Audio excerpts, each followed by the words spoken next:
Lightheadedness is a very vague complaint that we get in the medical field very often from multiple patients. It can be caused by so many things. The most important thing is for you to allow your provider to get what's called a detailed history, where they'll ask you questions like, do you have diabetes? They'll check your blood glucose level. If your blood glucose is very low, then that could be the cause of lightheadedness. Also, do you have a history of anemia, meaning that you have a low blood count? And they'll check that as well in the form of a hemoglobin. If it's low, that could be the cause.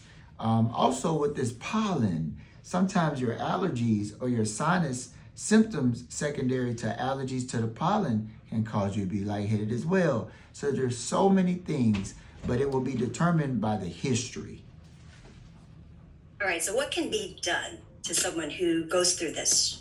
Well, basically, we get a lot of patients that come in with these complaints, and what's done for all of these patients is we determine the cause of the lightheadedness or dizziness or wooziness, and then once we identify the cause, we treat it.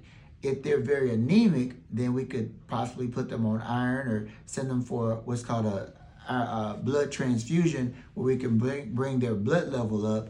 If they have diabetes, maybe we need to adjust their medications. If they have really bad allergy symptoms causing them to feel woozy, we can change their medication and give them some treatment for the pollen sensitivity to include antihistamines, antibiotics if they have an infection, nasal sprays, anything just to treat the allergies. But we have to determine the cause and we treat accordingly.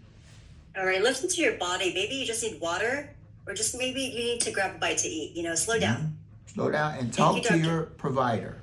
There you go. Thank you, Dr. Quinn. Is there anything else I haven't asked you that you... Just want to add, like you said, listen to your body. If something doesn't feel right, have that discussion with your medical provider.